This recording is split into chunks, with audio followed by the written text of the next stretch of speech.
Hey everyone, it's Dr. Ramani, and obviously I don't need to belabor that narcissistic relationships aren't good for you, but they're embarrassing too. So let's break down some examples of some of the most embarrassing moments you may experience in a narcissistic relationship. Listen, it's bad enough being in one of these relationships. You are going through a psychological experience that is unhealthy, uncomfortable, painful for you. You may feel anxious, on edge, confused, angry, depressed. But then there's the other part. It can literally be embarrassing to be in a relationship with a narcissistic person, especially if you're a decent human being who is respectful of other people and you care about how you leave other people feeling, or you care about how you conduct yourself. Ironically, for how much narcissistic people care about how things look, when their arrogance and entitlement take over, they can behave in a manner that is embarrassing, humiliating, and you may feel literally gross because people may associate you with this behavior, because this person may be your partner, your parent, a friend, someone you're spending time with. It can literally result in people doubting your judgment because of the so-called company you keep. And the mortification can end up taking a further toll on you. And before I get too deep into this, really quick, I wanted to take a second to speak to any therapists, coaches, or therapists in training who might be interested in working with clients who are going through narcissistic abuse. I'm launching a program in January of next year that'll be focused on how to support clients healing from narcissistic abuse. The link is in the video description. So let's get back to these embarrassing moments, and let's break down some of the most embarrassing moments in a narcissistic relationship, or in any narcissistic relationship. Number one, they're rude to people you care about. This is something that often shows up early in the devalue phase, and maybe even, in the devalue phase, really, it can even end in love bombing, but it shows up early in the devaluing phase of narcissistic relationships. It's also can be part of the isolation process that we observe in these relationships. This could be someone being rude to anyone who matters to you, parents, friends, other family members, colleagues. They may be dismissive, make biting comments about the surroundings, say something snobby to them, or about something that would be experienced as rude. Remember, narcissistic people walk around really thinking that they're superior. So they genuinely think that they are better than other people, especially people close to you. Whatever their reason for it, you may already find yourself cleaning up the messes that they left behind, apologizing for their behavior, maybe even justifying it. They didn't really mean it that way. But it can be a terrible feeling. And folks in these situations may go several ways. You may become more isolated because you believe some of what they are saying. You may become isolated not because you believe it, but because you're too embarrassed to show up with this person again. Whatever it is, it's a terrible and horrifying feeling because the narcissistic person is jabbing at people who matter to you. Number two, the narcissistic person behaves in an entitled way with service people or anyone whom they expect will do something for them. But even their behavior in front of people, again, who don't know, can be horrifying. They may be rude to a server in a restaurant, snapping fingers or beckoning a server in a humiliating way, shouting at a flight attendant or hotel clerk, yelling at a valet parker or a taxi driver, making some kind of gross comment about how much their car is worth. Narcissistic people do not like it when they do not feel special. And in situations where they may be made to wait in line, not get the seat or the table they want, or things aren't happening at the pace they want, they will behave badly.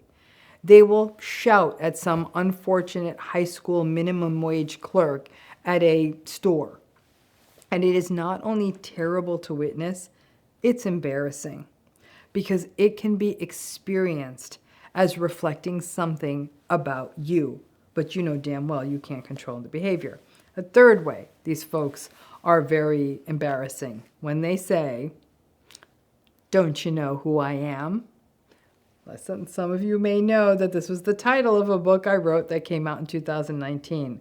And I chose that title because it is the mantra of the narcissistic person.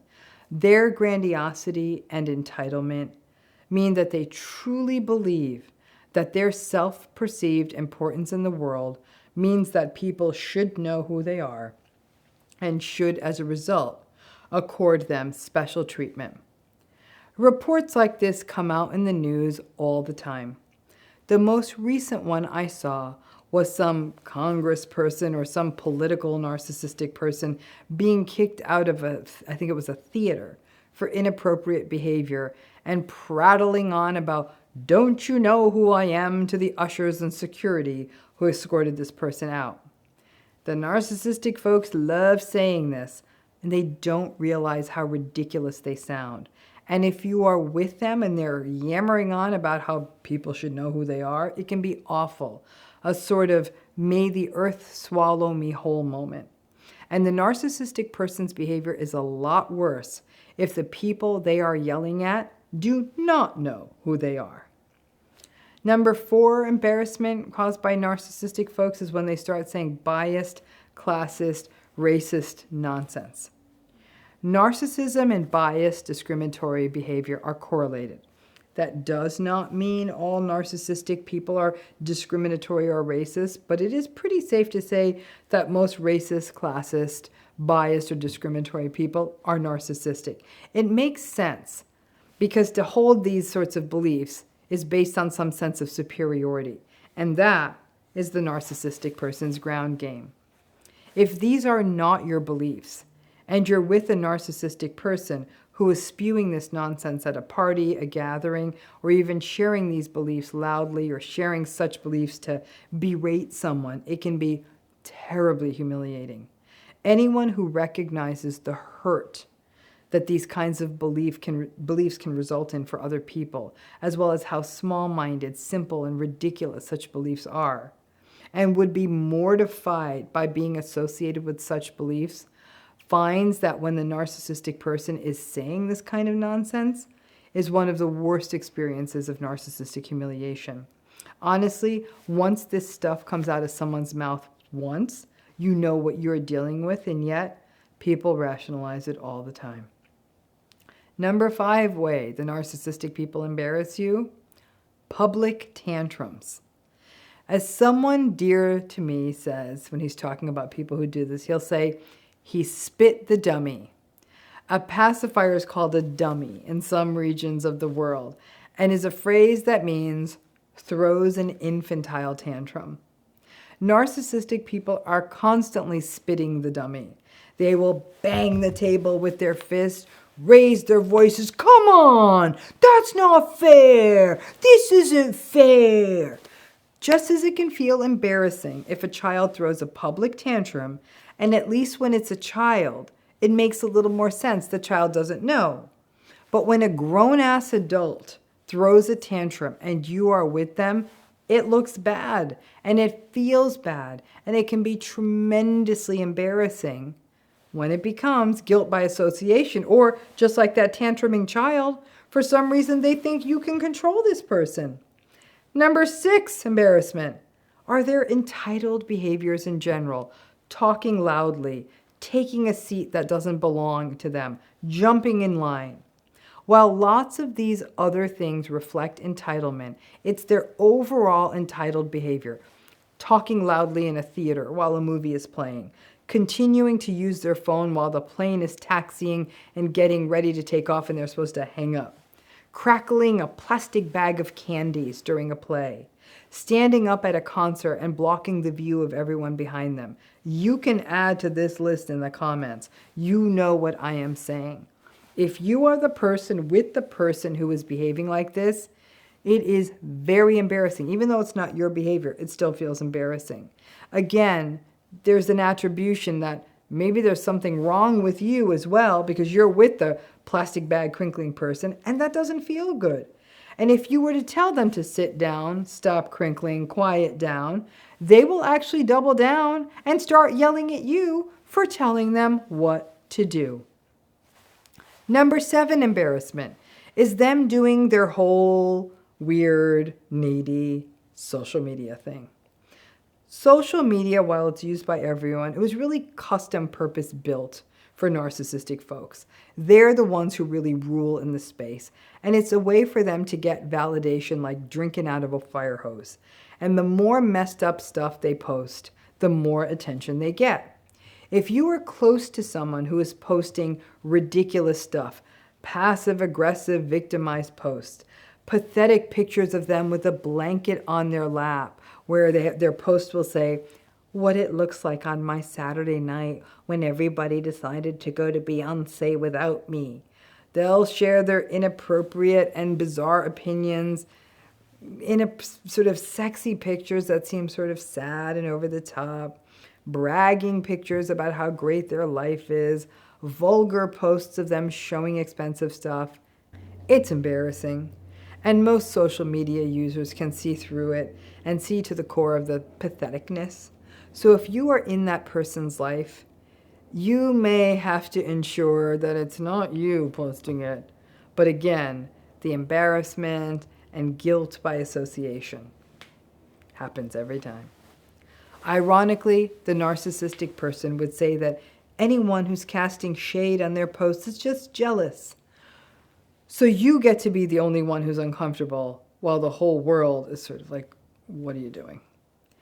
8th embarrassment is that they share inappropriate information with other people about you or that maybe you had shared with them in confidence. This is bad on multiple levels because first it's a betrayal of confidence and trust, but it can also be embarrassing.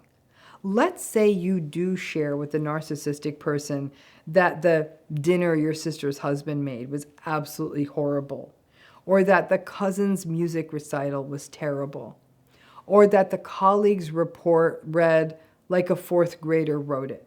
Make no mistake, many a narcissistic person, either because they are impulsive and lack a filter, or just to dominate and get attention, may spill things that you have shared with them in confidence, which can not only harm existing relationships you have, but leave you horrified that these things are shared. Here's a very important narcissism hack. Never share your truth about anything with a narcissistic person, especially if it's about someone else. It will always come back to bite you. They cannot keep a secret because it will get them too much validation to spill it. On top of that, they may also share confidential information about you.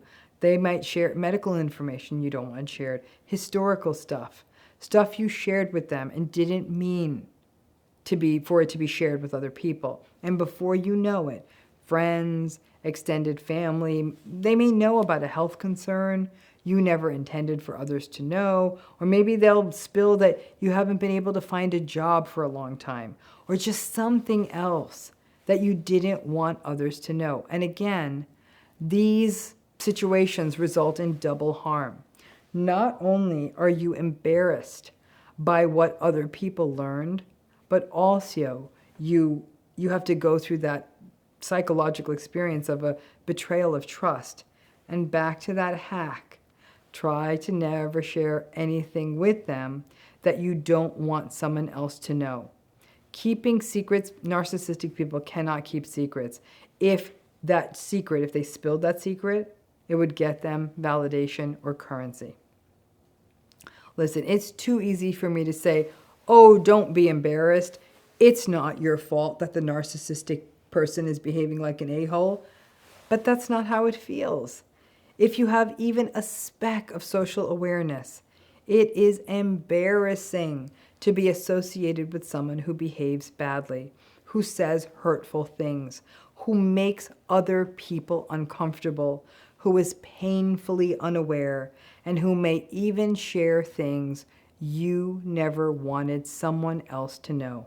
The key is to remember it's not you, and use experiences when you are alone with folks so they can really learn who you are and what you are about. And the smart, wise, good ones amongst them will recognize that your behavior is nothing like the narcissistic person's, and at least give you a knowing smile when the narcissistic person spits the dummy. But that's often not enough, and it feels like crap to live your life well and self-awarely and have it go to crap because the narcissistic person once again embarrasses you.